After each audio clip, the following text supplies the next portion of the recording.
Hey guys, welcome back to my channel. What if Naruto was the Abondned child of Albedo, movie? Ainz was, he considered, to be a good man.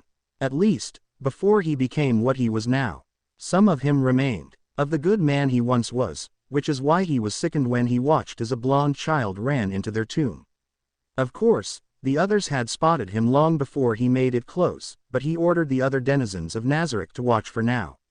See what he does. What caught his attention, however, was the mob that was chasing the child. My lord, he heard Albedo ask as he continued to watch what was going on.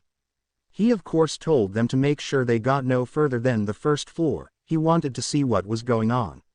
It had only been a day or so since they had arrived at this new world and only just began scouting. Quite barbaric, to do this to a child. He was considering his options at the moment as he had remembered the scouting that Sebas had done not too long ago. They had arrived in a forest with a human settlement nearby which, from what Sebas had told him, were full of shinobi. He at the moment was considering his options before the human side of him had won out as he stands from his throne.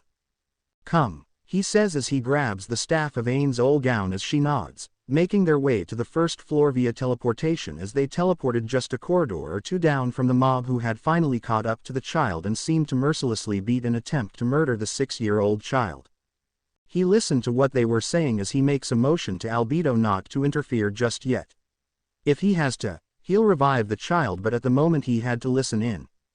Gain some knowledge of this world.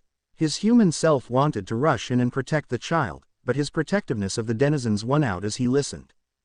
Die demon. For the fourth. How dare you take my daughter? I'll put you down, demon. He had wondered what kind of child would be considered a demon as he shook his head as he grasped his staff harder. How pitiful, to harm a child. He spoke out as the humans turned to them as they gasped, some growl at him, ready to attack. He ain't no child. You should know that, you demon. One of them calls out to him as they pull a katana out ready to strike him, but Ainz mentally rolls his eyes and raises his staff just enough. He felt their power levels, and they were barely level 10s at best. Chain lightning. He calls out as the lightning sparks from his staff before striking the first human before jumping human to human, shocking them all and stopping all of their hearts before they dropped dead. Weak, he says as he walks over to the pile of corpses as he spots the child that was running from them. The child looked absolutely terrified of him, and for good reason. Lord Ainz, why did you save this insect? She says as she walks behind him, her eyes landing on the blonde child who sat quivering in the corner of the corridor they were in, whimpering. This caused Ainz to pause for a moment as he hums in thought. Why did he save this child? It was no business of his. Yes, it was barbaric, but barbarism was almost par for the course in the human world as he chuckles softly and stands, almost reaching a decision. He first had to. What was that? Ainz felt the almost malicious energy coming from the child as this drew his curiosity as he watched the wounds heal before his eyes as he smiles. This child was becoming more and more interesting by the day as he walks over. Can you speak, child? He spoke out to him. The child seemed surprised for a moment before nodding, absolutely terrified of rising their ire, much like the villagers that had chased him here. Why, yes. Good. What is your name? Do you know why they chase you? He asks him. My name is Naruto. And I don't know. Usually OG usually watches after me, he murmurs as Ainz nods at this. He wondered how strong whatever he contained was as hums in thought. And who is your OG child? The elder lich asks curiously as this causes Albedo to look at her lord curiously, absolutely wondering what he had in mind for the child. She didn't agree with having this insect so close to her love. How filthy it was. He's the leader of the village. He squeaks out as this causes Ainz's eyebrow to metaphorically raise, and if he could, he would be smiling even more, potential to be powerful and the leader of a village. Yes, this will do. Well then, I'm sure he's worried about you, he says, reaching down and picking Naruto up and looking at Albedo. Put Nazarick on the highest alert, he tells her as she nods, absolutely flabbergasted at the moment at what her lord was doing, but she brushes it off for now. She is thinking that he must have some plan in place, otherwise he wouldn't be doing what he was doing. Ainz-sama, are you? Yes. Do not question me this time, Albedo, please. I will return. This is something I must do alone, but if you wish to keep track of me, use the mirror of remote viewing, he says as she nods as he then turns to Naruto. Could you point me to your leader's place if I fly you above? He asks the small human, who nods at this. I will return, he tells Albedo as they both teleports outside. Albedo sighs and nods before going to do what she was tasked to do. Oh. Hokage Tower, oh. Hiruzen Sarutobi was considered to be the god of shinobi in his time. A true force to be reckoned with in his prime, and can mow down companies of shinobi during the Third Shinobi War. He was a beacon for his people to aspire to and become greater than themselves, and to carry on the will of fire to the next generation and pass on his teacher's principles. He attempted to pass these on to every shinobi under his command now, especially now that he had to take up the mantle once more after the passing of the fourth Hokage, Minato Namikaze. He cursed lightly to himself. He wished that Minato had waited for him, so that he would be able to seal the nine-tailed fox into Naruto. He was an old man. Minato shouldn't have given his life for the village. He looked out the window and wondered what he should have done differently. How he could have made this village better. Maybe he shouldn't have told anyone about Naruto. Maybe he should have cracked down on the councils. Maybe. Those words kept ringing in his head over and over again as he really wished he could have changed it all. He sighed to himself. Are you all right, Hokage-sama? Asks one of his Anbu in the corner, which was Cat. Her long purple hair being a recognizable feature of the Anbu, as well as her cat mask. Just the misgivings of an old man. I'll survive, he smiles at Cat before going back to his paperwork as he signs off on the next one before moving the papers before he watched as a portal open up in the room. He tensed up when he saw someone, or rather, something stepped out. It was a skeleton with large grand robes. But that isn't what caught his attention. It was who was in its arms. That was Naruto, bloody and shivering as her stood, ready to fight the monster that appeared before him as the other Anbu appeared in the room, weapons drawn and pointed at it as the skeleton looks around at the residents. Ainz of course felt their power. The old man that stood there in the room was level 50 alone, much too low for him to be any real threat, but still, he wanted to play it cautious with the child in his hand as he raised his free hand, the staff floating next to him, to placate them as he didn't want to fight. He saw this as an opportunity to expand. Hiruzen looked at the skeleton and assumed it was some kind of jutsu, but he could feel the power radiating off of it, and that concerned him, as well as what was in his arms at the moment. Naruto looked like he was asleep, almost content in its arms, which he could only assume that the lich had saved the boy. Too many questions, not enough answers. Are you, as this boy refers to as OG? He asks the old man, to which he was surprised that the skeleton could speak in all honesty, but at the same time he shouldn't be surprised as he continues to look at the lich for a moment longer before deciding to answer it, not wanting to draw its ire. I am. My name is Hiruzen Sarutobi, the leader of this village. And who might you be? Hiruzen was currently sweating from the massive amount of power that it was radiating, so he made no moves just yet, though he'd be damn sure to give it the old good try to get Naruto away from that thing. My name is Ainz Olgown. And I am currently not happy, he tells the man seriously as Naruto snored lightly in his arms. He had put the boy to sleep after he had pointed out the location of the Hokage Tower as he called it, making sure to use a deep sleep spell as to not wake the boy with their conversation as his eyes glowed. This boy, no older than 6 from what I can tell, comes into my tomb, running from a mob of adults, calling him a demon and attacking him as though he were an enemy. When I was human, this was very abhorrent behavior, he tells the leader, a stern looks in his eyes despite his facial features lacking any real features. It is abhorrent to us as well, Ainz-sama. He explains, hoping that the lich didn't ask any further, but things were never so simple, were they? Then explain to me, why was he being chased? And if you know, why doesn't he have protection? Where are this boy's parents? He asks the aged leader, who stared at the lich for a long time, wondering what to say or how to say it, but he suspected that he would know if he was lying as he sighs. Gone. Both parents perished 6 years ago. As for why he was being chased, I will be frank with you, Ainz-sama, since Naruto is asleep at the moment. 6 years ago, a demon attacked the village and razing a good portion of it to the ground. In one last final move, the previous village leader sealed the beast within the boy, taking his own life. He explains, feeling it would be better than absolutely fucking murdered by this lich who can no doubt raze Konoha to the ground. No, he wanted to stay on his good side at the moment. And as such they take their anger out on a child who had no control over what was done.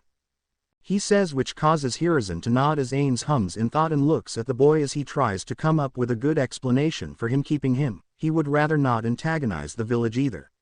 No, he had bigger plans for both of them as he then looks at the village leader. You realize that Naruto is by now most likely traumatized from the abuse. No parents, abused and kicked out on the streets to run for his life. And you've done nothing, he says harshly. This causes Hiruzen to glare at the lich, not caring at the moment since he's done everything he can given the circumstances. I've done what I can for the boy Ainz-sama, I've given him round-the-clock protection. Which was notably missing this night, it seems him. No, I don't think the ones I killed tonight were regular civilians and shinobi. These are agents of someone that you've failed to weed out, it seems. You are the village leader, act like it, he explains as he uses Aura of Despair to get the point across to him in the room. This also causes the Anbu to collapse to their knees, gasping for breath as Hiruzen was shaking, holding onto the table as though it were a lifeline. It's not that simple, Ainz-sama, Hiruzen began as he was currently trying to keep from his heart from giving out at the moment as he licks his dry lips. He at the moment was absolutely terrified of the monster in the room, and for good reason it seems, and this was causing all of them to shake from the sheer oppressiveness from the aura. Then you are a weak and incompetent leader. No, I have made a decision. I am taking the boy with me, and should he wish it, he will return when your soldiers are set to graduate from their academy. Which is when? S16, Hiruzen calls out as he kept panting, the breath shaky. Eventually Ainz cut the aura, to which Hiruzen took a deep breath as he was trying to pull air into his lungs almost as though he were an infant taking his first breath of his life as he looks at the lich who stood in front of him. I have no right to ask of this. But if he does wish to return, tell him I will tell him of his parentage. I would have told him by now. However, I cannot disrespect the wishes of the dead Lord Ainz. I hope you understand. They asked me not to tell him until he was of sufficient power or of age. Hiruzen practically begs, knowing he can't do a damn thing to stop the lich from taking the boy, and decides to at least offer the carrot on the stick method, to which of course Ainz saw right through but decided to play along with at the moment as he knew this would bring Naruto right back as he nods at this. Very well. 10 years, Hiruzen Sarutobi. Get your village together by that time or Naruto will no doubt not stay in the village that abused him. He sees you as a grandfather. Perhaps you should make sure that fear is not misplaced him. Ainz said as he opens the gate behind him and walks back into it. Hiruzen watches as the portal disappears as he sighs and runs a hand through his hair as he contemplated what to do at that moment. He wanted Naruto back, not just for the village but for himself, as he wanted to watch his surrogate grandson take the world by storm as a Konoha shinobi, to leave his mark on the world like his parents did, as he steeled himself and nods.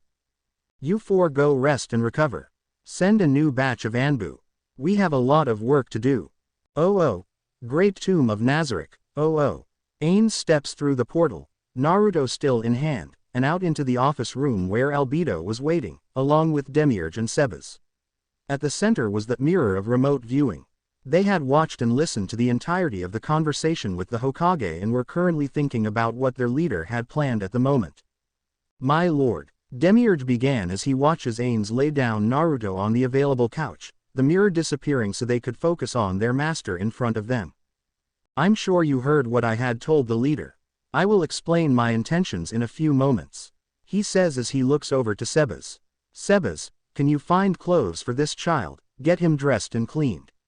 The spell I put him under should keep him asleep through the entire process. If anything happens, contact me immediately. Do not wait. If anyone asks, he is a guest and is to be treated as the same respect as myself. Understood, he says as Sebas nods and gives a bow. Understood. By your word, my lord, he says, walking over and picking up Naruto and heading out the door. Ainz mentally sighs as he had a seat at the desk as the other two stand and make their way over to stand in front of the desk. As I said, I will explain what I have in mind for the boy, and I will be upfront about all of it. As you both know, I am a lich. I cannot sire any heirs, much to Nazarick's dismay, I'm sure.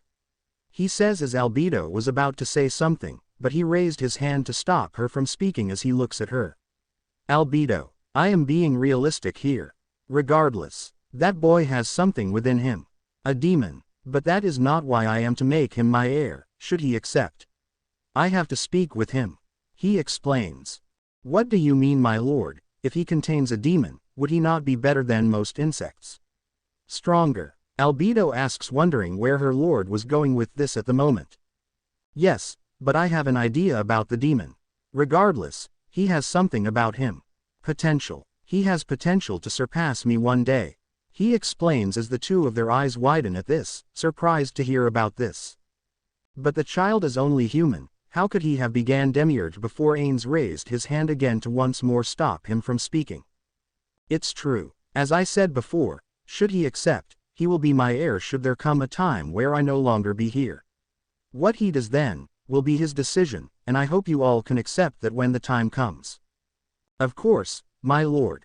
It would be an honor to serve the heir of my love, Albedo says. Good. As I said, we need to speak with him first. Ainz says as the two nod and wait patiently for Sebas to return with the boy. 30 minutes later, Ainz watches as Sebas brings back Naruto in brand new clothes as well as clean and washed and lays him back down on the couch, as the three looks at him. Ainz steps up from his chair and makes his way over to the boy and waves his hand over his head to dispel the magic that kept the boy asleep, as the three watch.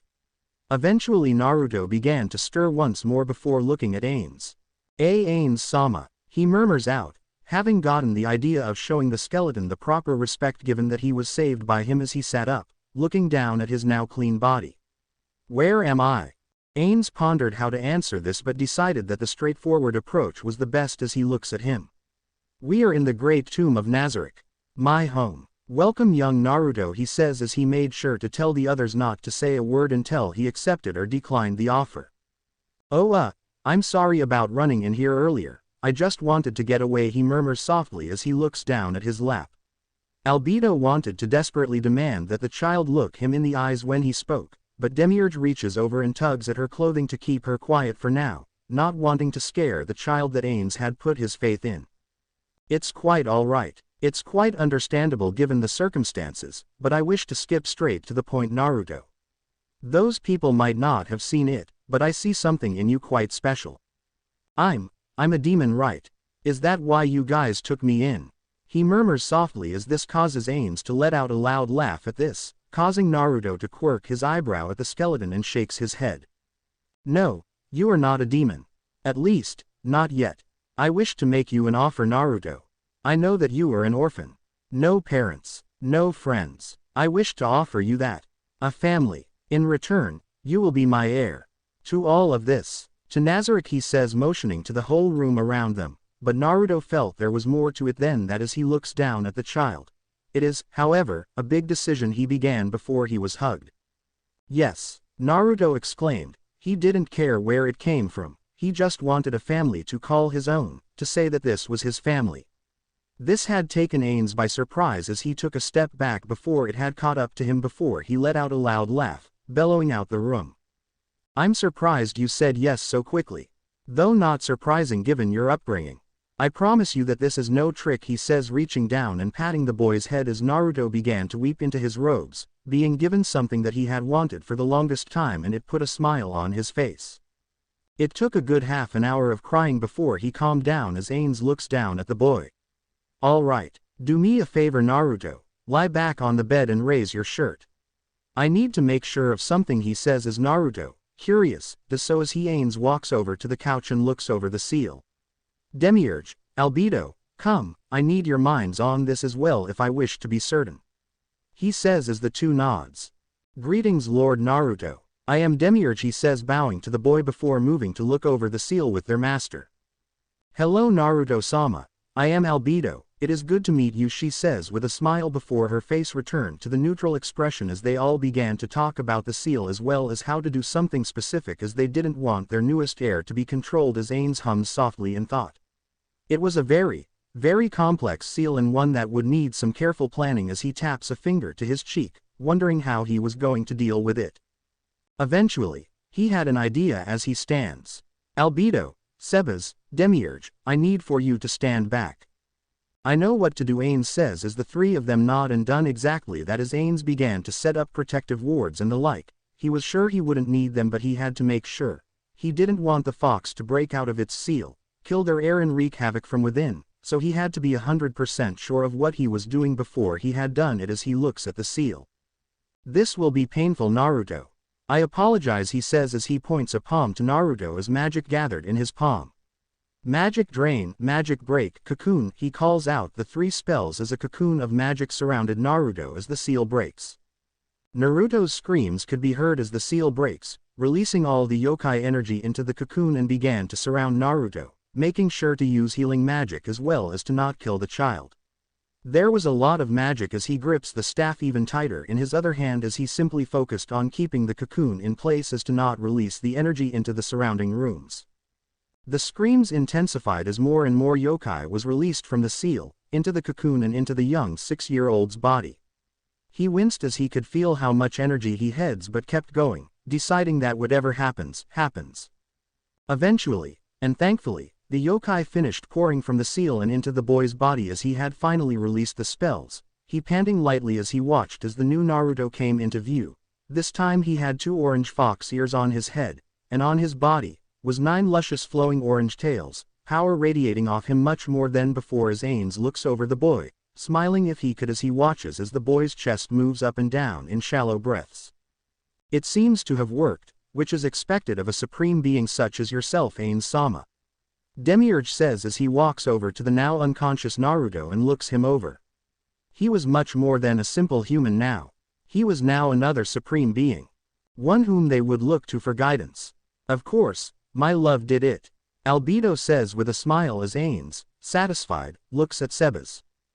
"Tell everyone to gather in the throne room in an hour, Sebas. I believe we have an announcement to make," he says as Sebas bowed and made his way out of the room once more. Oh. Konohagakure, oh. Hiruzen Sarutobi was not usually an angry man. He liked to pride himself in his patience, but at the moment, that patience wore thin at the moment as he watches as the civilian and shinobi councils filed in, some demanding questions as to why they were pulled in so abruptly. He of course ignored them as he hums to himself. The only solace he was having was the thoughts of his own head. Some of the shinobi and a few of the civilians were nursing headaches. Once everyone has arrived, he knocked on the table a few times to get everyone's attention as he wanted to get the meeting over with for the night. Once it was settled down, Hiruzen looked satisfied. "Good, you all made it. We have important matters to discuss regarding one Naruto Uzumaki." As expected, a few of the civilians began to shout while the others looked indifferent. There were 4 factions so to speak in Konoha, those that revered Naruto as a hero, which mainly consisted of the shinobi, those who were indifferent, which were half of the civilians, those who would have him exiled or executed, the other half, and those that would have him turned into a weapon, which were the advisors. Danzo was the most prominent of. "I still don't understand why you don't hand him over to me, Hiruzen." Speaking of, Danzo spoke to him about tis, to which Hiruzen growled lightly under his throat. He knew what Danzo was doing honestly. He was riling up the ones that hated Naruto into action, which they otherwise would have simply shunned the boy. He wasn't stupid. This was a shinobi village after all, but he had no evidence to after him at this time. Because his is a child, Danzo, and I will not have an emotionally detached child simply because he did not have a choice at his birth. No, I have come to give an update on where he was. A new, shall we say, benefactor has agreed to take him with him. Quiet, he roared when the civilians and the elders began to shout at him, but this quieting them down. "Let me speak. He will return in 10 years, to which he will be given the shinobi exam if he so chooses. This is not up for debate. He is a man, even I am not sure I can best. Regardless, he gave me this warning. If things do not improve for the boy, he will leave, seeing no point in a village that resents him in some way, shape or form. Not that I can blame him," he explains. "And are you sure we can trust this man?" asked Heishi, who had his fingers interlaced in front of him, to which Hiruzen shakes his head. "I'm not sure. Not that I could stop him. I am simply warning you all now. If we lose Uzumaki-kun, it will be on your heads. And he will no doubt be much stronger than anyone here if what I felt was true. So, think on that." "Dismissed," he says as he stands and walks out, leaving them to their thoughts. He'll continue to beat the point home until it sticks. 10 years have passed. 10 years since the day that Naruto had been brought in as the heir of Nazarick. He had been an excellent student, learning everything that they had taught him like a sponge. Ainz had wanted to make sure he was up to the task should something ever happen to him. And it seemed his intuition would be correct as he sighed to himself in thought. Ainz-sama, Albedo asks him as she heard him sigh, something he hardly ever does as they both watched Naruto train with Ora and Mare. He was a quick learner. Ainz looked on in pride, like a father would do to their child. It's quite sobering if he was honest. He was given all this power when he came to this world, for what reasons he didn't know, but he didn't work for any of it aside from in-game. But here, Naruto Uzumaki worked for every drop of power. He drove himself until he was almost broken, get healed and do it all over again. When he was merged with the beast, all he had was power, but no skill behind it, so they refined it into what they saw now. A diamond of an heir. Naruto had grown a lot in the last 10 years, his former blonde hair had turned into a nice crimson red, which he kept tied into a ponytail, his shining blue eyes gleaming with determination.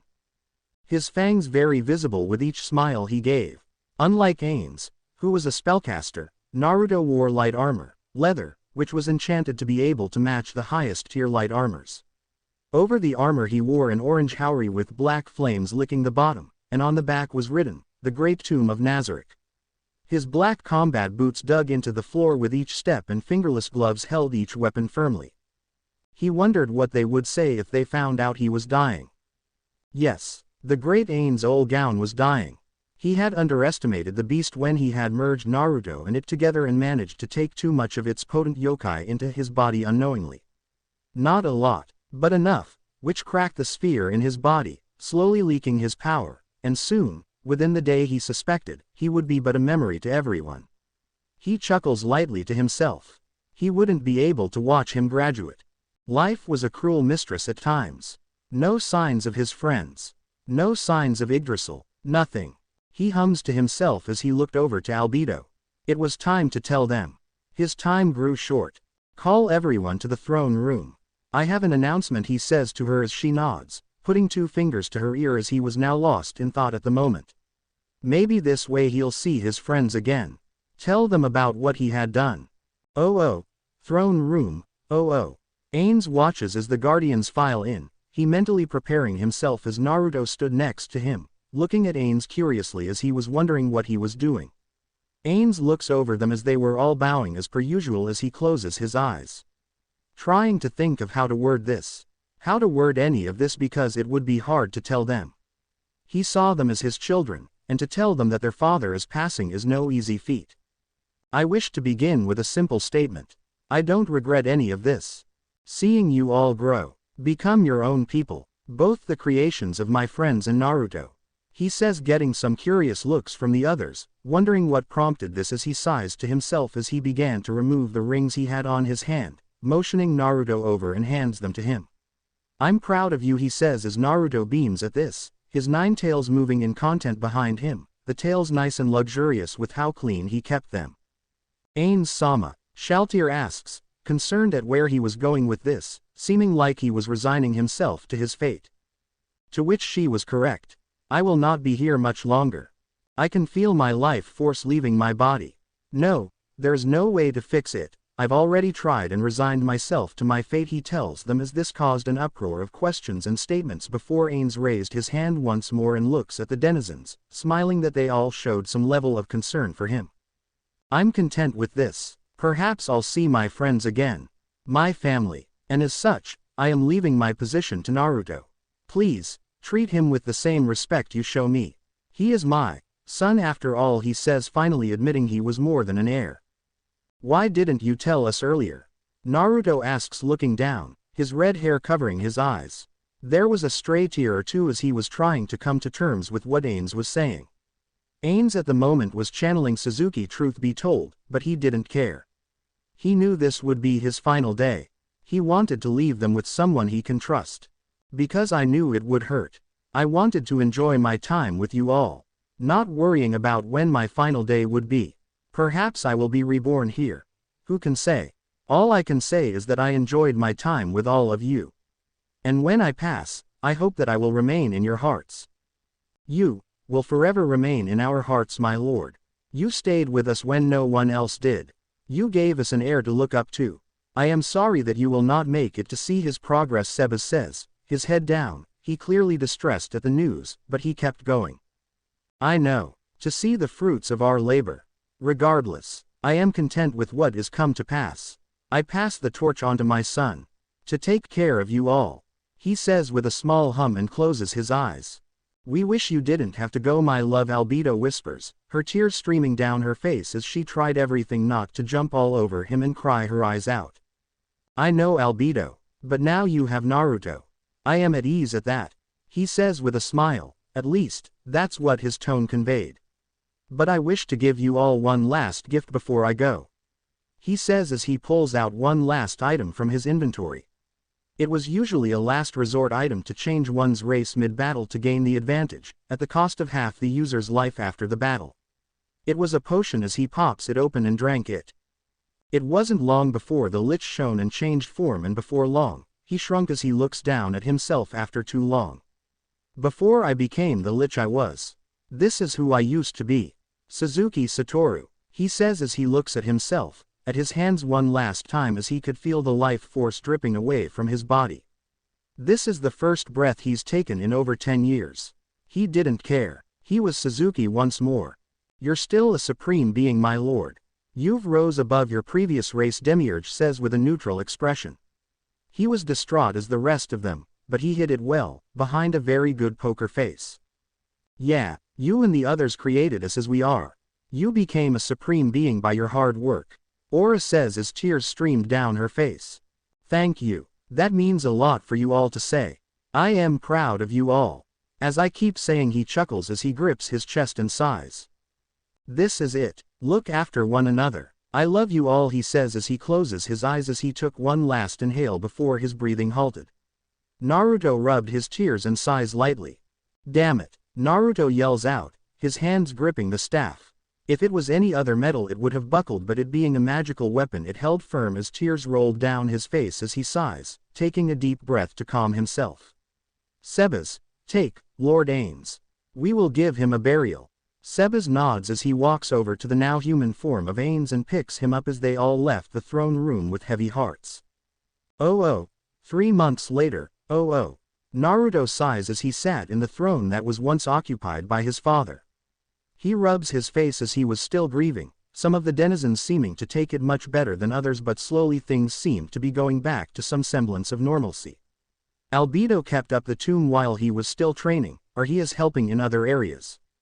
The others have taken Ainz's last words to heart, seeming looking at him like a supreme being and revering him. He chuckles to himself. They are viewing him as some god.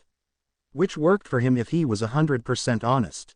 Not to say that the power would go to his head, but he understood why they did. He saw it as him earning his place to sit at the throne where Ainz once sat. He hums to himself in thought as he ran a hand through his hair. What are you thinking, my love? He heard Albedo ask. He wondered why she shifted her love so quickly, but also understood at the same time. He was Ainz's heir, his child. He never reciprocated her feelings because he felt she was his child, and because he couldn't. She was no doubt still grieving hard, but she had someone to latch on to. He needed time to come to terms with what his own feelings on her was, but he wasn't putting off the table of reciprocating them. He wondered if the same happened with Shaltir. She loved Ainz as well. Did she latch onto him as part of the grieving process or because there was legitimate attraction? He had to wonder in all honesty. Regardless, he leaned back in his chair as he rubbed his chin in thought as he had been thinking of what he could do with Nazarick. He didn't want to keep them in the tomb all day and night if he were honest. It would drive some of them stir crazy, himself as well. No, he had bigger ambitions. One that would cement his father's legacy throughout the world. Albedo, do me a favor and call Demiurge. I want to plan something out with him, as well as Pandora's actor. If we are going to do what I have planned, I want to do it right, he says to her with a smile. Understood. Yes, he had big plans for the world. Oh. Hokage's office next day. Oh. The Hokage was a patient man. At least, he liked to think so. He waded through corpses during the Third Shinobi War. He killed hundreds in order to save his home, and he helped Minato become the fourth Hokage. Some of which required a lot of patience, and it seemed to be paid off in spades with how he had started running the village. He had to deal with the idiots who thought they could try ripping off the shinobi by sneaking in missions that were lower rank than they were worth. Sneaking in laws that increased more power to the civilians or the like. It took his entire willpower not to simply disband the civilian council and just keep a few on as advisors for the civilians, but he knew that it would cause an uproar. They needed the civilians for business, believe it or not, so for the moment he kept the civilian council in play. However, that didn't mean he had to like it. He sighed to himself as he leans back in his chair as he looks up at the ceiling and chuckles to himself. It had been 10 years to the day since Naruto had left, and he was wondering what he was doing right about now. He had been told not to maintain contact. Not to be cruel, from what Ainz said, but to surprise the village elder. He wanted Naruto to show how strong he had become on his own merits. As if on cue, a portal opens up as Hiruzen smiles. It's the same type of portal that Ainz walked out. What surprised him, however, is Naruto, and his 9 flowing tails behind him. Behind him stepped out Yuri Alpha as he stopped for a moment and picks up his pipe that he had been smoking out of, and looks at it, looking back at Naruto, before taking a sniff of the tobacco that he had placed inside of it. "I'm all real, old man. Me and these tails," he says with a smirk as Hiruzen was too busy staring for a moment longer before it finally kicked in as he stands and smiles, walking over to the 16-year-old, as he looked him over.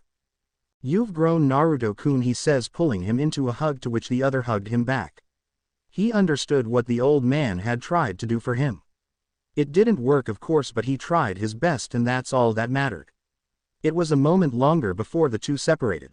"Where is Ainz-sama?" he asks curiously as he made his way back over to his desk as Naruto and Yuri winced at the question. "He passed, leaving me as the leader of the Great Tomb of Nazarick," he explains as Yuri looked down in respect as Hiruzen did the same. He barely knew the lich, but he could tell that to the two of them, they meant a great deal, so he decided that he could at least offer his condolences by bowing his head. It wasn't long after that he looked up at Naruto. "What will you do now, my boy?" he asks as he takes another puff of his pipe and leans back, wondering what to do about them. For now, if Naruto was in charge, then that means that he had some influence over Nazarick. At least he thought so.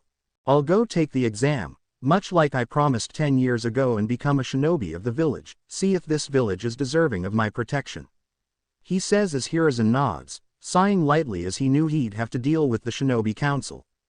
"May I ask, my boy, how you got those tails?" "We will have to explain those, you know," he says as Naruto nods. He strokes one tail. "Ainz-sama had merged me and the Kyuubi, feeling that it would be riskier to have me contain it than me learning how to control it and become my own supreme being," he says as this causes Hiruzen to raise an eyebrow but otherwise says nothing as he takes another puff of his pipe as he contemplates something as he looks at Naruto. "All right, when you pass the genin exams today, Naruto-kun, I will tell you something that you are entitled to know. Though it will be at the council meeting, as we both know they are going to demand what happened to you, how you got those tails and everything, and some may try and attack you," he explains as Naruto nods. "Respectfully, Hokage-sama, they will have to get through me first if they wish to harm Naruto-sama," she says, stepping forward and pushes her glasses up as Hiruzen nods at this as he smiles back at the boy. "For what it's worth, Naruto-kun, it's nice to have you back. It's up to you, however, if you wish to stay, but I hope you do," he says as he grabs a piece of paper and began to write on it, stamping it with the Hokage seal as he then hands it to Naruto. "Take this. Hand it to one Iruka Yumino. If there's any issues, let me know," he says to him as Naruto nods. "Let's go, Yuri." "Yes, Naruto-sama," she says, following close behind. Oh, Shinobi Academy. 10 minutes later. Naruto honestly ignored all the looks he was getting, some of disgust, others of intrigue, which had went a lot better than he had thought, as he knew some would downright hate him. It was still recent after all, though he supposed 16 years is a long time to get over something. For those who had nothing to lose that day, they just saw it as an attack, while others who had lost something that day, absolutely despised him with his 9 flowing tails. Not that he cared, he could wipe the village off the face of the earth, but he had bigger plans for it. He stepped into the academy and walked straight up to the teacher, who blinked at the new student, and then silently glared when he realized that he had 9 tails. Behind him stepped Yuri Alpha, eyes glancing around the room as she took it all in. "Do not mistake me for my predecessor, Yumino-san," was all he said as he took the paper and looks it over before sighing, This day was just going to get worse and worse for Iruka, wasn't it? Was too late to go take the Jonin exams. Have a seat, the Uzumaki-san. It seems we have a new student today, class for the exams, he explains as this causes an uproar, as he waits for it to die down. That's not fair. Yeah, why does he get to come in and take it? I bet those tales are fake. Quiet. Iruka, getting tired of it, roared to quiet down the rest of the class, really not wanting to deal with it at the moment. The class silenced down as Naruto had a seat next to Sakura, who was looking at him with a mix of curiosity and anger for being able to simply skip the academy altogether, to which he pointedly ignored. Behind him stood Yuri, dutifully ready to intercept any threat to her charge. He was recommended by someone to skip the academy and the Hokage signed off on it, so if you have any issues, take it up with the Hokage. He says as his eyes wandered around the room before nodding in content at this. After he had finished taking roll call, he puts the notepad down. Alright, we will be first having a written exam, a projectile exam, then a jutsu exam. He says as he picked up the stack of papers before he began to hand them out. It wasn't long before the other teacher had walked in. Naruto paid him no mind as he had received the exam and began to do it without a second thought. Are you sure you want to do this, Naruto-koi? He heard Albedo call out to him via message as she was keeping an eye on him with the mirror once more. I'm sure. By becoming a soldier of the leaf, this allows me to gain the trust of the village and use them as a chess piece in the game I have planned, Naruto responded back. It just seems so degrading for you to do menial work like this, to be with the foot soldiers when you are clearly so much more, Albedo says with a soft sigh, not exactly happy with what was happening, but she knew Naruto had plans so she went along with it, but she still voiced some concerns. It isn't. It just means I'm playing my part in the grand scheme of things, was all he said as he flipped the page on the test and continued to do it. Understood, was all she said as he continued the test before finishing it and setting down his pencil and nodding in content at this. He watched as the teacher eventually called time and began to pick up the tests from the students. All right, everyone outside and we can begin the projectile tests. Iruka calls out, his eyes glancing over to Naruto occasionally, to which Naruto rolled his eyes and made his way outside. Outside stood 3 targets for the students to hit. Naruto hums in thought, I'll call you one by one, and you come up and throw the shuriken and kunai. Questions? No. Alright, first we have Shino Aburame, to which Naruto perked up. He had done some recon on who his potential allies would be so that he didn't come unprepared for everything and had himself, Demiurge, and Pandora's actor go over all the profiles as to assess their potential. The Aburame heir was an interesting one from what he remembered. Intoma had actually taken an interest in the Aburame clan, which could be construed as a good thing or bad thing depending on who you asked. To him, it was a good thing since it opens the possibilities for Nazarick to grow even more powerful if they gain the abilities of the ones of the Kikachu. Exploding, energy draining. The list goes on, but if he could get some for Intoma, then that would greatly increase the strategic advantage of Nazarick. Aburame scored a solid 8 out of 10. He watched as Shikamaru had stepped up. Another interesting one. The Naras were a clan of geniuses with the ability to manipulate shadows, which was of interest to him for Nazarick. For both quirks of the clan, as not only could he use more intelligent people in Nazarick's halls, but the ability to manipulate shadows and control people could be invaluable for capturing people. Of course, he also had to ensure the loyalty of everyone before he brought them as servants or minions. There was no way they'd be at the same level as Guardians. The Guardians were his family. Next, he watched as Hinata stepped forward. Yet another interesting clan. The ability to see in a near 360 around them and through walls, it would be an invaluable intelligence gathering tool. Of course, they'd have to deal with the division in the clan, but at the moment that was a long-term goal rather than something to deal with right now. Hinata seemed meek, but able to put up a fight if her score was anything to go by, a solid 8.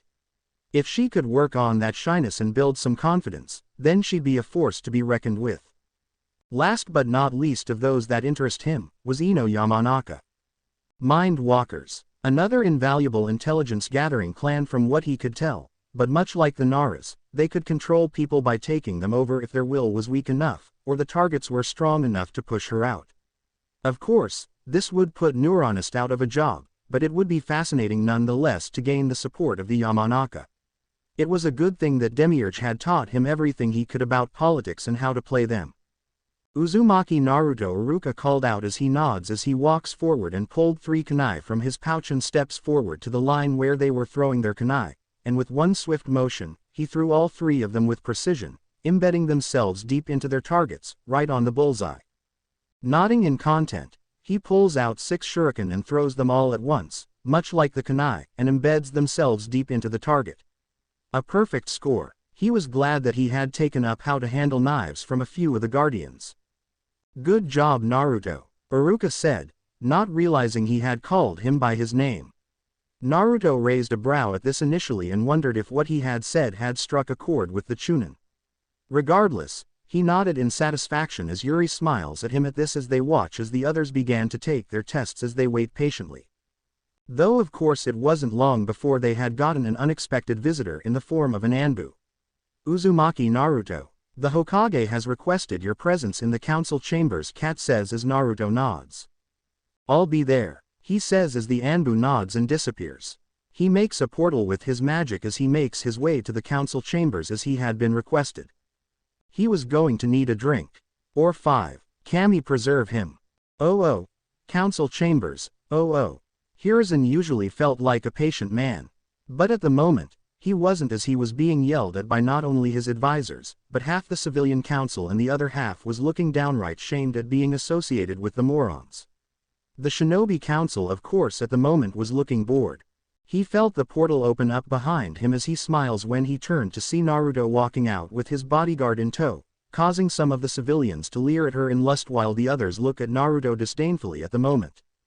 "Sorry for pulling you out of your exam so early, Naruto. I was planning to call you after I had explained everything to them, but they wanted to see what the commotion was about from a few of the civilians that saw you," Hiruzen explains as Naruto nods and steps forward.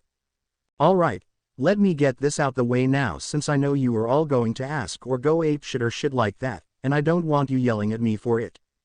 No, I am not the Kyuubi.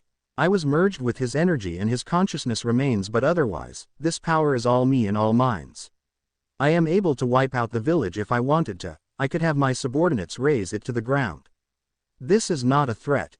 This is me stating how powerful we are," he says as this causes a few people to stop as they were about to start yelling at him. "What do you mean that the consciousness remains? Are you suggesting the old Kyuubi was intelligent?" Sume asks as she was currently leaning back and kicking her feet up off the table.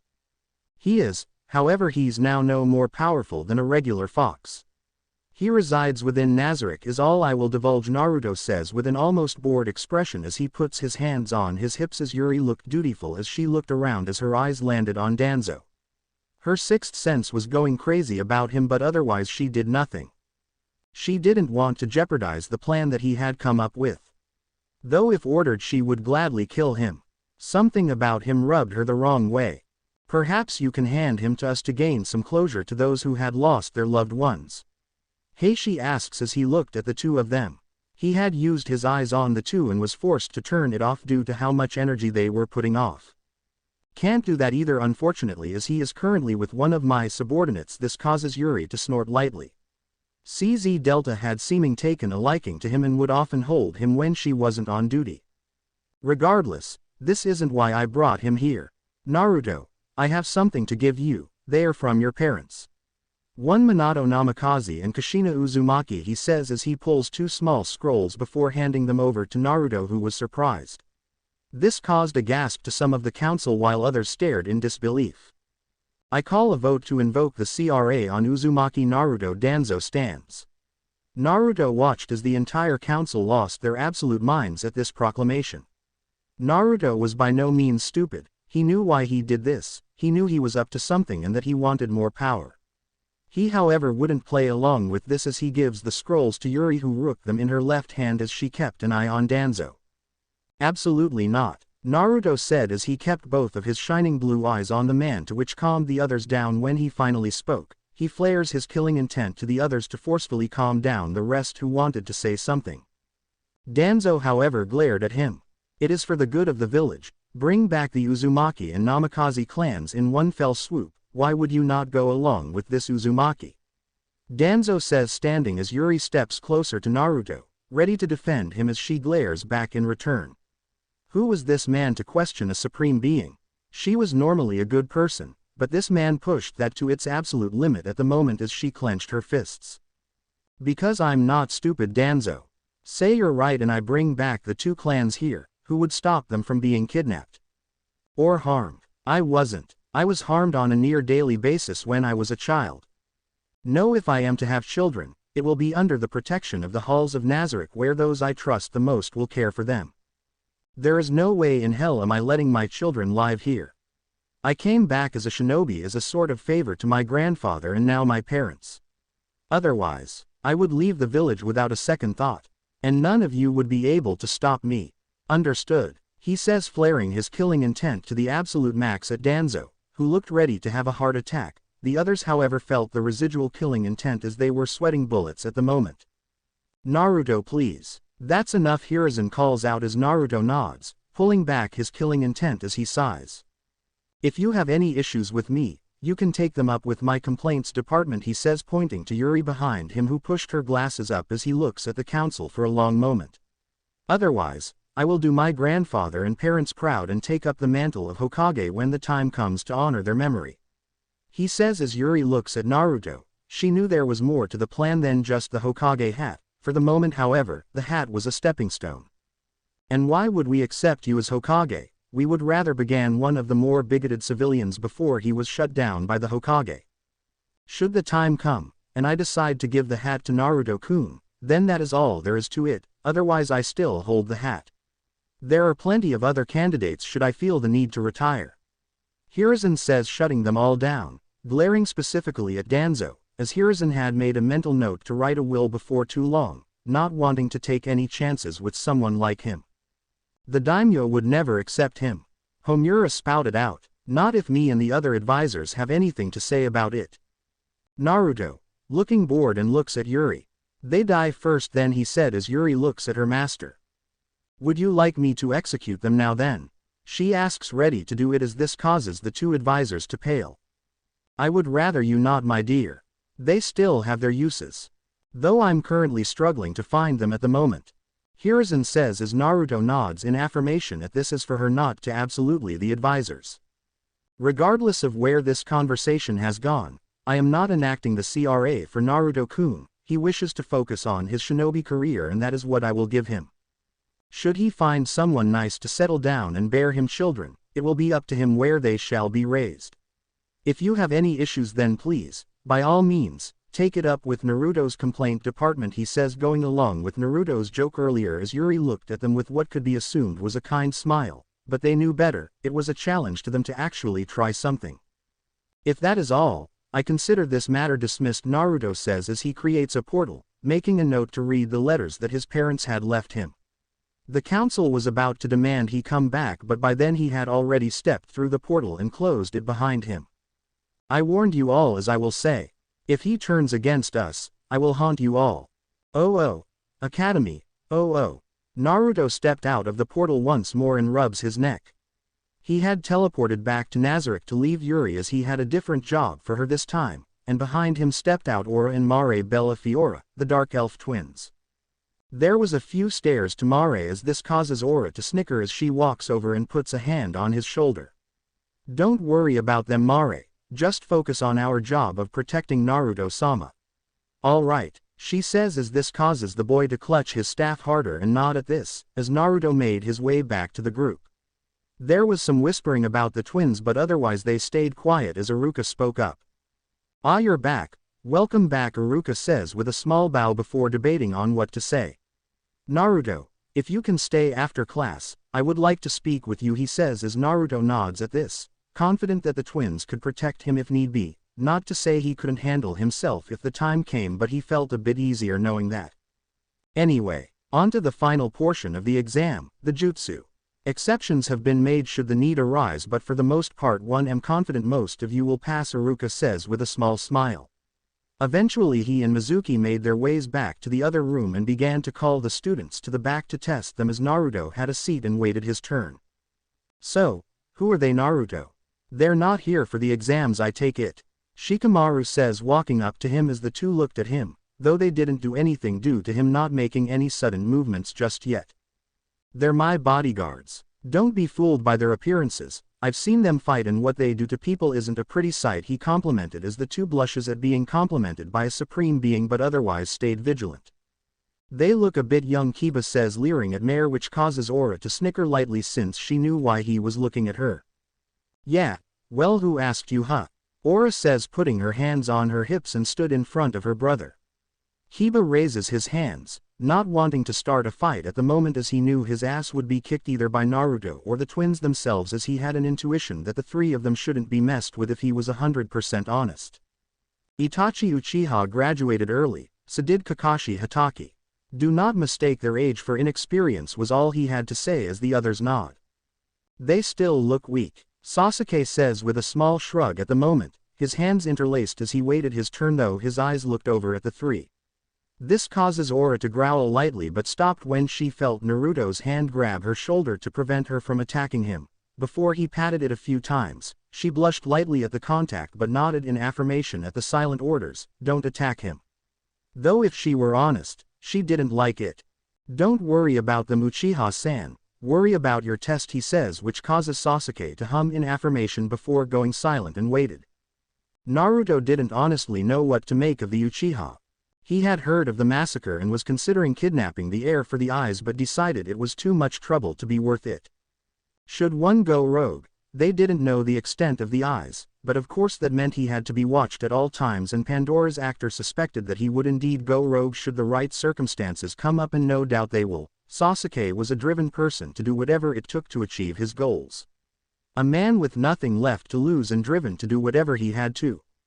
That made him dangerous. Not to them, of course, they could deal with the little shit. No, that made him dangerous to their plans. Uzumaki Naruto Iruka stepped out of the room as he stood, telling the twins to stay there, as he would be under examination. He could also handle himself should he be attacked, so in reality he wasn't worried.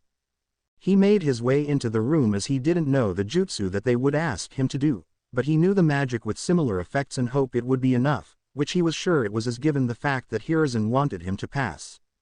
Alright, we are going to ask you to perform 3 jutsu, or similar, do that and you'll pass, Iruka says as he nods.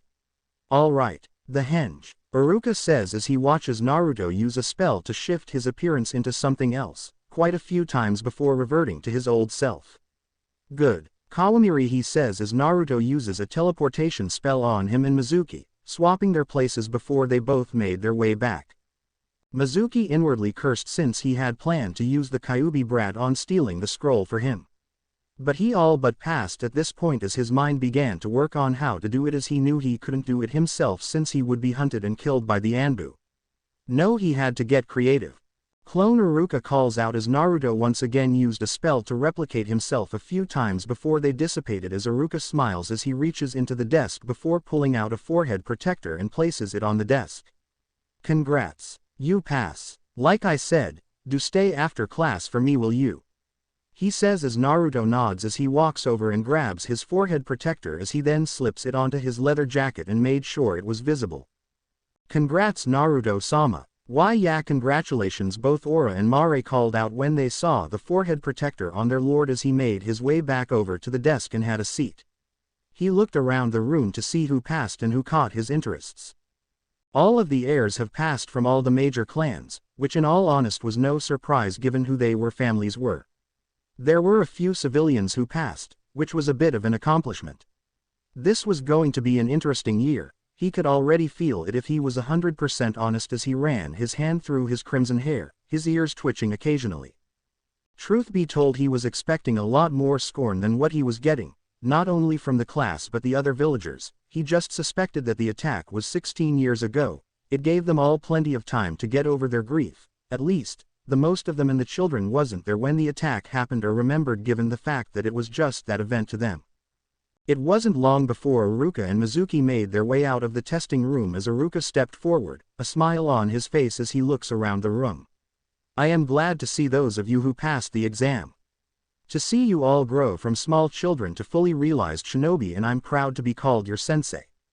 The will of fire burns bright in all of you, and I hope to see what becomes of you all in the following years as comrades in arms.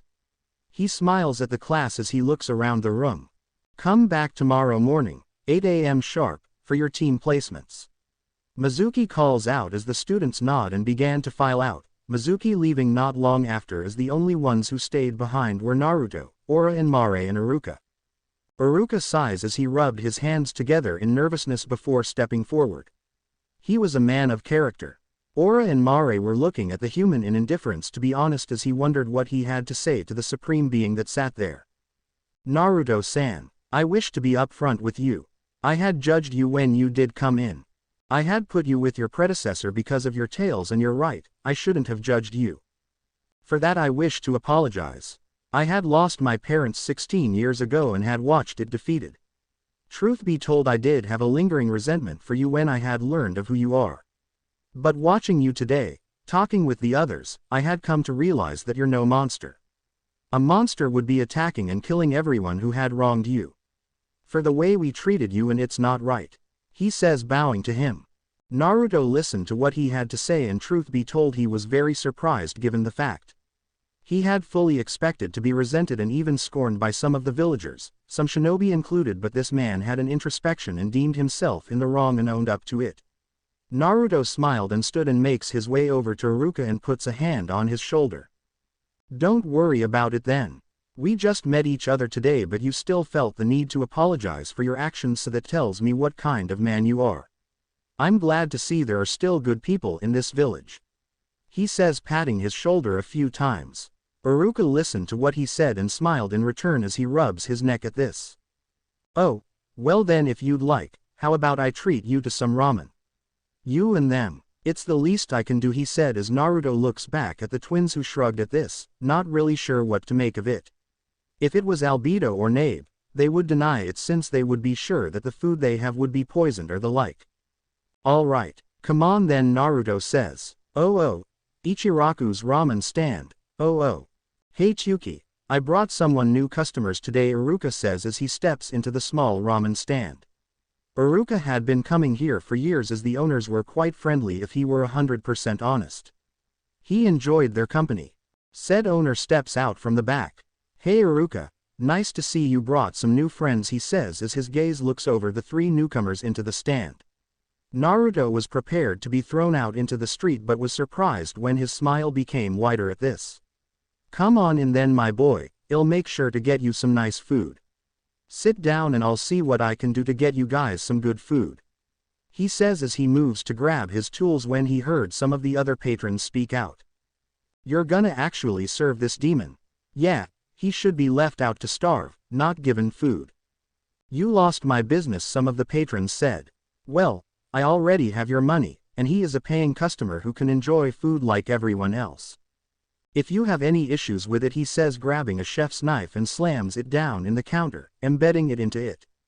You can get the hell out and not come back, Chuki says as he looks as some stood and walked out of the restaurant, as Naruto bowed his head appreciatively at this. It seems more and more good people were in this village than he had initially thought, and it gave him a little bit of hope. Now that we got that spot of dirty business out of the way, what can I get for you guys? He says with a smile. After placing their orders, he came back with their food as Ora and Mare began to chow down on the food with a gusto, as Naruto chuckles to himself as Iruka too began to eat before he pauses and looks at Naruto. You know, Naruto, I've been meaning to ask, how did he begin before he heard a commotion outside the stand. One eventually peeks in and looks at Iruka. Iruka, Mizuki has stolen the Forbidden Scroll and the Hokage is calling on all active shinobi to hunt down and secure the scroll. One of the Jonin says as this causes Iruka to stand. Mizuki, really? Come on Naruto. Right, he says, pulling out some money and putting it on the counter before he, Ora and Mare stood and rushed out of the stand. Naruto was quite surprised by this fact as he cursed, but then, this would also be a good time to secure his standing in the village as he smiles at this. Ora, Mare, see if you can find him, I want to find him before anyone else. He says to them as they nod in confirmation at this and began to search the village as Naruto jumped to the ceilings and looked around. Naruto hums in thought as he wondered exactly how he was going to play this. He had to be careful not to scare people either, as he wanted to win the hearts and minds of the village for his plan, so he couldn't just execute Mizuki in front of everyone either, as his mind was going 100 miles an hour as he continued to search for Mizuki. He doubted that Sarutobi would let him have Mizuki, so for the moment he simply decided to bring him back in cuffs, in view of everyone, as he ran a hand through his hair, and it wasn't long before Ora sent him a message. "Naruto-sama, we found him. He's headed due west," Ora calls out as she was following him. "Don't let him escape. I'm on my way," he says to them before he rushed over to the west as he wanted to get this over with. Oh, forest. Oh. Naruto appeared in the forest with a rush of speed as he came to a stop on one of the branches. He had rushed over as fast as he possibly could, as he knew the sooner he had this fucker, the sooner he could get rewarded. He stopped when he saw Ora and Mare surrounding him. He wrapped in vines as Ora sat on the scroll and smiled when she saw him enter the little clearing he had. "Good job, Ora. Mare, remind me to reward you both when we return to Nazarick," he says as he walks over to the Chunin. He knew the vines around him would prevent him from using any jutsu, so he knew he was all well and caught today as he reaches down and pulls down the gag around his mouth. "Why hello, you little traitor to Konoha," he says with a knowing smile. "Truth be told, Mizuki, I could have had them feed you to their little pets back at Nazarick, but you see, now you gave me the golden opportunity to show them that I am more than my appendages and my heritage. I would tell them that I could have gutted you and ate you, or whatever it is that they think demons do. But no, I have something much better planned. I hope you like the inside if Ibiki's sell. Though I wonder if Hokage-sama would let me keep you." "Fuck you," he responded with an absolute sneer as he tried to break free of his restraints, but to no avail. This only caused them to dig even deeper as he groans in pain as Naruto smiles. "No thanks. You're not my type. I'm as straight can be.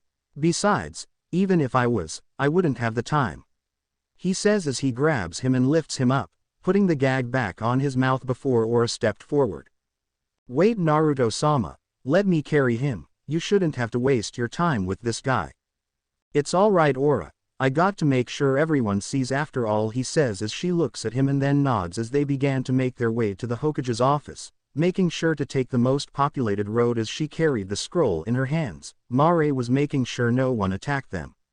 Some of the shinobi were gawking while others seemed to be proud at this.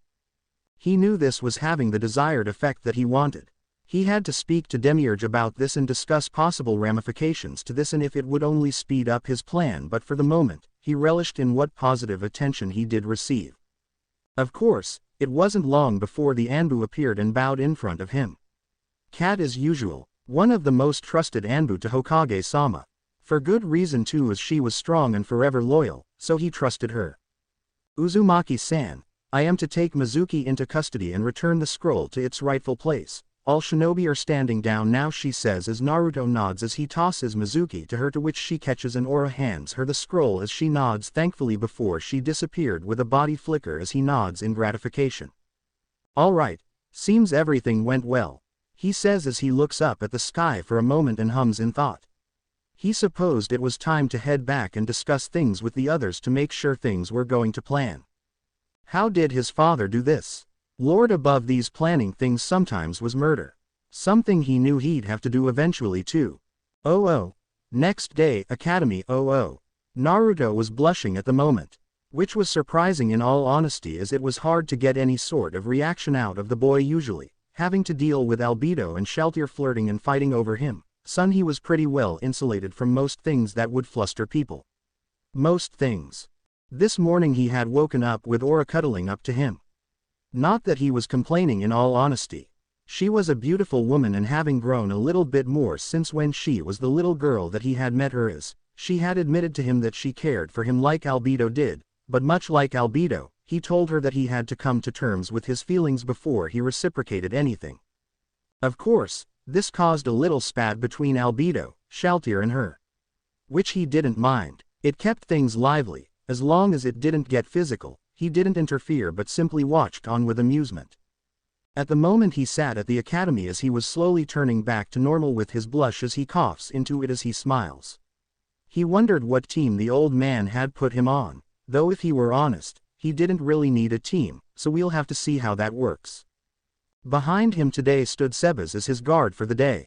He hadn't seen Iruka since last night, though he suspected he knew of what happened. Word usually travels quick in villages like these, so it wouldn't be really surprising. "Where's the cute girl that you came with yesterday, Naruto?" Kiba asked with a bit of a lecherous grin. He really didn't have much to worry about with Kiba. He was one of those harmless flirts that like to look and maybe date, but he had the feeling he wouldn't exactly force himself on someone. He had 2 women waiting at home who beat that out of his head, he's sure. It's just more surprising he came out as such a pervert. At home, she had duties to perform today, so I brought Sebas today. Trust me, he's one hell of a butler, he says with a smirk. Kiba was about to respond when he watches the door open up as Iruka steps in and looks around, a clipboard in hand as he moves to the front of the class. "All right, settle down. I have the team lists right here. Now please be quiet. You may all ask me questions after I read the lists," he calls out as he clears his throat. As Naruto sat up a little further at this, he was sure the others were listening as well, so they could take all this into account. First team is, Team 7 is Sasuke Uchiha, Sakura Haruno and Sai Shimura. "Your sensei is Kakashi Hatake," he calls out. A front-line team from what he understood. Genjutsu from Sakura, with Sai, Kakashi and Sasuke being heavy hitters, though he suspected that there would be a ridiculously hard at team cohesion from the feeling he had. Sasuke was a loner, which was unsurprising. Sakura was a fangirl, would rather focus on her diet rather than train, and Sai, from what he had seen and heard, was one of Danzo's lackeys, so it would not be a good team. Team 8 is Hinata Hyuga, Kiba Inuzuka and Shino Aburame. A tracking team, something he would be weary of being at the receiving end of should he ever decide to go rogue. Hinata's eyes could scout in a set location anywhere around here, while they had Kiba and Shino for tracking in the more traditional methods, while the mistress of Genjutsu, from what he heard, isn't a frontline fighter like some of the other sensei, rather capturing her opponents in an illusion and simply slitting their throats or using her limited jutsu to finish them off. Team 10 is Ino Yamanaka, Shikamaru Nara and Choji Akamaki, a capture and interrogation team. One that was modeled after the former trio of the previous generation, and one that worked well. Though he questioned if it would do as well as the others. For now, however, he had to take them at face value and determine how they would play into his plans. And if he played his cards right, everything can go well. He would have a strategist in the Nara, and a good poison maker in the Yamanka. He was sure Neuronist would enjoy some of the poisons that he'll send her over. Last but not least, Uzumaki Naruto is Tatsubeku Genin, he says as Naruto looks at Iruka owlishly. He was back up. Naruto sighs as he rubbed the back of his head and looked at the door of the Hokage's office. He didn't want to make a scene and ruin the slowly gained reputation he was getting. Behind him stood Sebas as he watched his young master deliberate before Naruto said fuck it and stepped to the door and opens it with a small hum. "Hokage-sama, I wanted to discuss my position with you," he says in a serious tone as this causes the old man to look up. He was honestly expecting the visit from the young man if he was 100% honest. Hiruzen sighs as he sets down his pencil and nods as he motions for him to come, into which Naruto nods thankfully as he steps in and closes the door behind him. Sebas of course closer behind as he kept close to his master. "Well, I wanted to discuss what it means to be Tatsubeku Genin. I didn't know there was such a rank, much less that I qualified for it," Naruto says, stepping forward as Hiruzen hums and nods at this, and he considers how to exactly to explain this. Tatsubeku Genin are usually much stronger and ready for the Chunin exams by the time they graduate, but are not certain enough to become Jonin. So, this is a compromise. Now, your duties will be to serve as backup for missions that go awry and train Genin who you see fit to train or help out in their training while we wait for the Chunin exams to come around so we could promote you, Hiruzen says as he picks up his pipe and takes a hit of it as he leans back in his seat. "So, I'm basically backup for brats who get two in over their heads and make sure they come back in one piece, otherwise I'm just to make sure they're ready." "Thanks, Gramps," he says playfully as Hiruzen chuckles at this. "Look at this way, Naruto-kun. You can build your reputation by saving the lives of your fellow Genin and Chunin," Hiruzen says with a smile as this causes Naruto to give him a deadpan look at this. He certainly wasn't complaining. He wasn't beholden to a Jonin teacher, but at the same time he knew he'd have to go out and save Genin like Sasuke. God, Kami must hate him at times. Troublesome. All right. I just wanted that cleared up. I might watch some of the tests taking place, but otherwise I'll be around the tomb if you need me. he says as he gives the man a small bow before he turned on his heels and walks out, leaving the old man to himself in his own thoughts for the moment. A part of him was glad that Naruto had gotten a family like he had always wanted as a child, but he wondered that if the advisors kept poking the sleeping bear, that it would cause more issues and eventually have him leave the village. In that case he would be sure that Kushina would strangle him in the afterlife when he did pass on. He reaches up and touches his neck.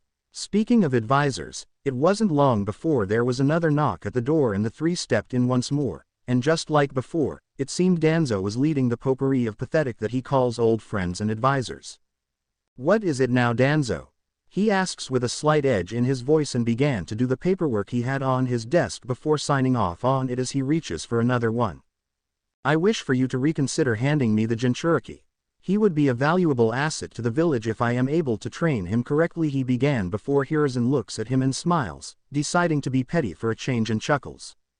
"I'll tell you what, Danzo, if you have a death wish, go and ask Naruto-kun about what he wants to do. Hell, be forceful if you want, but at this I will disavow any and all knowledge of this and tell the demons that reside in Nazarick that this was all you. The three of you, I will protect this village, and if you three seem hellbent on pissing them off, forgetting what they had done in the meeting, then by all means, I'll grab some popcorn and watch the show," he says with a smile as Danzo looks at Hiruzen. He wasn't stupid. He knew that this wasn't giving him permission.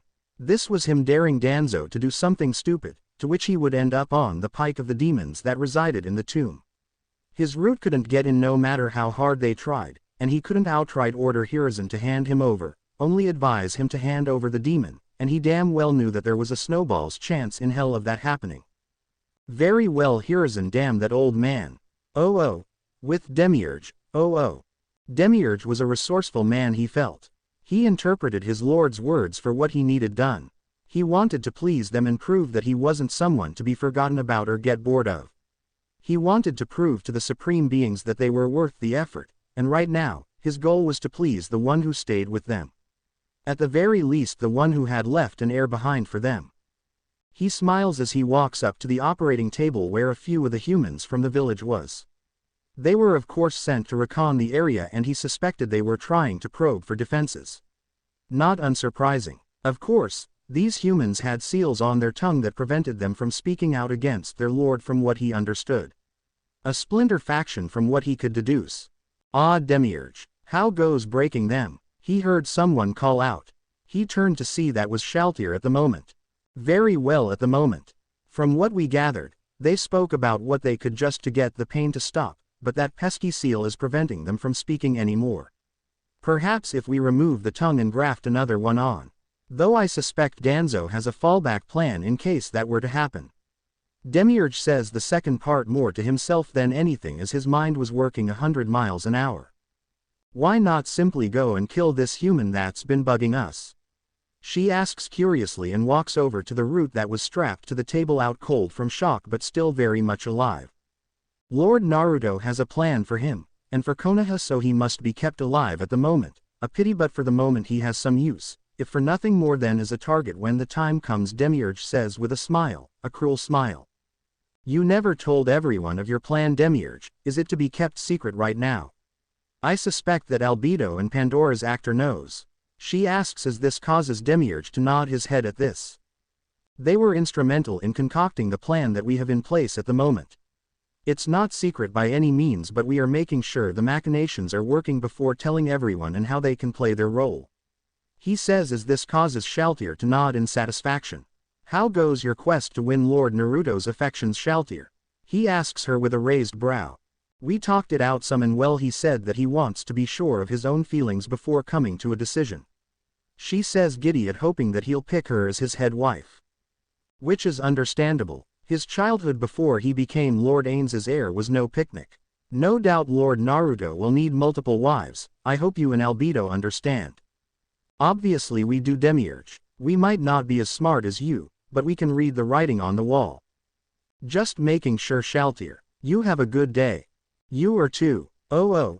With Aura and Pleiades, oh. Aura Bella Fiora was an outgoing person usually, and this manifested in her usual tomboyish behavior. She loved to have a good time with people and smile and laugh. Her brother on the other hand was shy and meek, but by no means that he couldn't defend himself. Hell, she was 99% sure that he could beat her in a one-on-one fight most of the time, all things being equal. At the moment, she was currently a blushing mess as Shed started down some of the Pleiades battle maids. More specifically, Lupus Regina Beta, Narberyl Gamma and Solution Gamma. Come on, it's no secret that you have the hots for Lord Naruto Aura. All you have to do is walk up to him and plant a big one right on his lips and carry him off to his room. Lupus says with a grin which causes Aura to blush even harder. Sure, she grew a bit since she was the small lowly that she was before, but that didn't mean she was stacked compared to say Albedo and Lupus Regina. I can't do that, it's indecent, Aura says, covering her face with her hands as she was currently fighting off a full body flush, trying not to think about her Lord Naruto nude, atop of no. Bad Aura. Fufufu see moon, you know you want to, Lupus Regina says, her grin growing even more as she pokes Aura on the arm only to get smacked by Narberyl on the back of the head for her teasing as her usual stoic face was met. Do not force Aura into something that she doesn't want to do, Lupus Regina. Though I do recommend at the very least telling him. Albedo and Shaltier are pining for Lord Naruto's heart as well. I recommend hurrying it up if you wish to squeeze in. Though I suspect he will take multiple wives, he says as Aura was still blushing up a storm as Solution was grinning as she looked at the young dark elf twin. Who's to say he won't pick one of us, you know? Lupus Regina says, putting her hand to her chin in thought before snickering at this as Aura eventually managed to calm down as she then glares at Lupus Regina for a moment before finally calming down and sighing. All right, I'll be sure to tell him soon. Supreme Being knows he has a lot of women pining for his heart. She says with a grin. I'll beat them all to Naruto-sama's heart. She says with a grin before sighing to herself. She was usually a tomboy with no confidence issues. This is one of those times she did. Oh, with Yuri Alpha, Yuri Alpha was considered to be one of the better morally aligned characters within Nazarick. She felt sympathy for others and was able to connect to them much better than say Mare and Demiurge, who at best saw humans as insects. That's not to say that she didn't see them as insects in a sense, she saw them as people. She just knew that she and everyone in Nazarick was much better than most humans. She walked along the main roads of Konohagakure, she mainly there to gain some intel but as well as pick up a few things for the chefs so that the others were able to eat. Usually, they hunted what they needed, but she knew that the food could get quite boring if the same thing was eaten over and over again as she headed into the store, giving the owner a smile before going to pick out her groceries before paying then walking out. She of course knew that there was some ninja following them as she sighs to herself, setting down the bags to floor and turns on her heels when she came face to the same man that she had come to view as distrustworthy in the council chambers. Can I help you, Advisor Shimura? Her eyes never left the one-eyed mummy of a man as she was aware of this man being needed in Lord Naruto's plans, but that didn't mean she couldn't kill the others that guarded him if they attacked her. I wish to speak to you about an offer, if I may. I would like to offer you a position in my route, Miss Alpha, he says to her as he walks up to her, cane in hand, as she rose an eyebrow at this. And what are you offering, Advisor? She asks curiously as she crosses her arms over her bust, her eyes not leaving the guards or him. Power. Connections, he says to her as she internally rolls her eyes and pushes her glasses up as she really wished she could end this man's life. I would have to decline, Advisor. I am quite aware of what you put your shinobi under. I am quite content with my lord and I would not so easily betray him, if ever. So please, I will make myself scarce, she says, reaching down and picking up her groceries. Even if should cost you the life of your lord that you cherish so much. He asks with a grin as her usual stoic face turned into a frown before smiling and turning back to face the advisor. If I were anyone else, Advisor Danzo, I would take greater offense to that than I have and promptly gutted you in the street. However, at the moment, I have things to do and food to cook for my master. So, you can certainly try, but greater men have tried and failed. She says, remembering the 1500 player invasion of Nazarick. She turns on her heels and leaves. With CZ Delta, CZ Delta was usually an emotionless robot at the best of times and murderous robot at the worst of times. Right now, she was currently walking around with a certain fox in her hands, small and fluffy with 9 tails. This was the great, or rather, former great Kurama, the former Kyuubi no Kitsune. And at the moment, He was being crushed in the arms of CZ Delta. On his forehead was a small little sticker. Though she would eventually loosen her grip as she was trying to learn not to crush things in her grasp, though it was hard at times. "Oh, you have kurama today?" Mayor asks with a smile, holding his staff in hand as she turns to face the small mage and nods. "Seemed lonely, thought it'd walk him around the tomb. Keep him company," she says as Mare nods at this. She remembered when Kurama had first came unto Nazarick, he was basically a byproduct of Lord Naruto's transformation, so he was treated with the near same respect as any other resident of Nazarick since he technically came from Naruto. Though that didn't save him from being crushed in CZ Delta's grip at times. She was getting better. "I am the great Kurama Ak."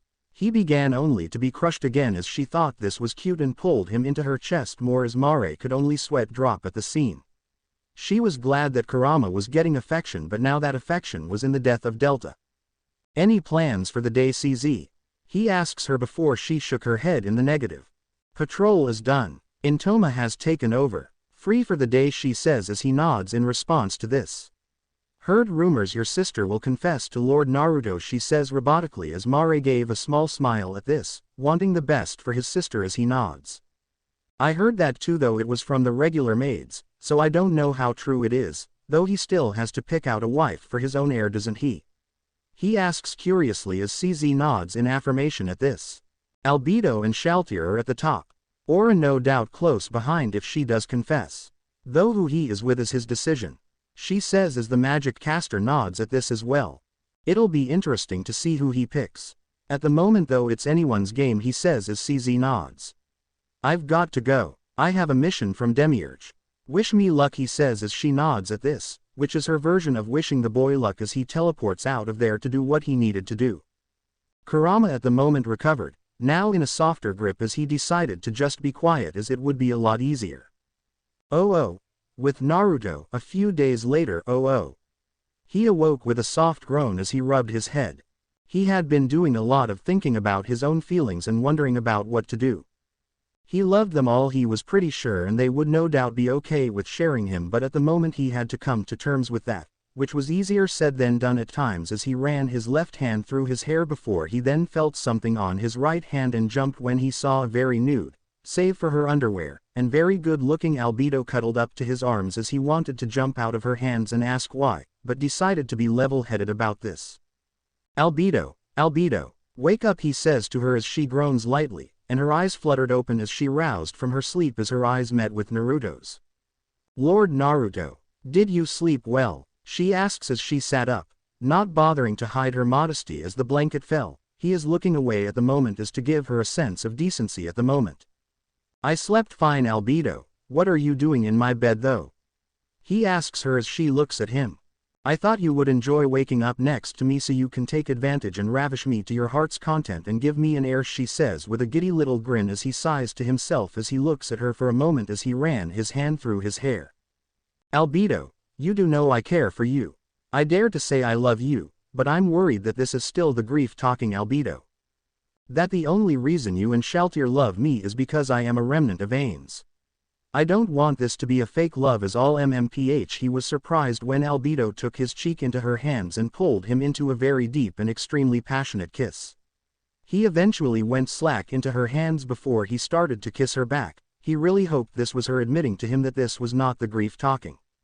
The two continued their make-out session for a while longer before she pulled away and smiles. "It is not, my beloved. Ainz will always have a place in my heart. But I think he would be happy that I found love elsewhere, you too. You were a son to him after all," she says as he looks at her for a moment longer before he pushed himself to her for another kiss, his hands reaching out and taking her hands and pinning them above her as he moved atop of her, their tongues intertwining as he moaned. "MMMMMPH, she moaned into the kiss, taking this as an acceptance of her feelings as she went slack under her lord's grip. "I love you too," they both spoke through their kisses. With Pandora's actor. Pandora's actor was considered to be very intelligent, not in the way as Albedo or Demiurge. They had their strengths and weaknesses. No, his strength was in the lateral thinker kind of way. He was able to look at problems in a variety of different angles and come to conclusions some wouldn't think of or come up with solutions that others couldn't. Which is why Naruto trusted him as well as the two aforementioned guardians. At the moment he was currently walking the streets of Sunagaku. He had gotten permission from Lord Naruto to do what he felt he needed to do in order for the plan to work. Of course he had to bring someone with him and be prepared to bug out if the time came that he couldn't handle himself in one way or another. He was currently wearing a regular civilian disguise as he walked the village and looked around. Besides him was Sebas, who was doing the same. They were here as an information gathering mission, to size up the different villages and make sure they weren't threats or the like to Nazarick. Both of them knew of course the villages weren't any threat to Nazarick, but more the fact that they had to be sure. Pandora's actor of course had to turn down his eccentricity for the duration of the mission, but that worked out just fine for him as he knew when a job had to be done and when he could be eccentric. "What are you thinking, Sebas?" asks Pandora's actor as he turned to the man and raised a brow at this. "I don't like this if I am honest. I see a lot of poverty, resentment towards someone or something as well. From what I can gather initially, the economy is bad, and it is trickling downward," he explains as Pandora's actor nods at this as well. He had come to the same conclusions as Sebas, and while he was more neutral compared to Sebas to humans, it was still hard to see kids without food to eat. "They pose a risk, Sebas," Pandora's actor saying, already knowing the answer, but he would like Sebas's 2 cents on the matter before they moved on to the next village. "From what I see, no, in all honesty. But I have been wrong before, so let us not take any chances with this village," he says as Pandora's actor nods as they began to make their way out of the village. Pandora's actor was considered to be a very smart being by human standards and he could understand motivations clearly. But what he couldn't understand, when he heard screaming, was a kid who had killed his comrades. 16 years of age with a mop of red hair. But it's not who he is that drew their attention. It was the energy they felt from him. "Oh, Konohagakure," 1 week later. Hiruzen sighed as he read over the report that Kakashi had sent him. He had a bad feeling about the C rank he had sent them on and pushed it to the back of his mind. It was only a C rank, what was the worst that can happen? But no, Team 7 had to run into the damned demon brothers and the Uchiha had refused to abandon the mission, and normally this would cause a reprimand, but he didn't want any stink from the council. Not that he usually gave a damn what they thought, but he didn't want the regular civilians to suffer because they raised the tax on their goods or some shit like that. "Cat," he calls out as he watches the Anbu step out from the shadows and in front of him on one knee, ready to receive any orders he gives her. "Go get Uzumaki Naruto. Ask him to get 2 denizens of Nazarick as well. I want to make sure this mission goes off without a hitch," he says as she lets out a sigh before she disappeared. He rubbed his face in exasperation as he pulled out a scroll and began to write in it. He was glad that he had written a will not too long ago, because if this kept up for any period of time, he was sure he would have a heart attack. Though he's sure that Naruto could revive him, he didn't want to go until he saw his biggest mistake rectified. Orochimaru. It wasn't long before Kat returned, once again kneeling. "He said he will be here in moments with a team," she says as he nods in response to this as he waves at her, a thanks and dismissal as she disappeared back to where she was, in the shadows protecting Hiruzen from any imminent danger.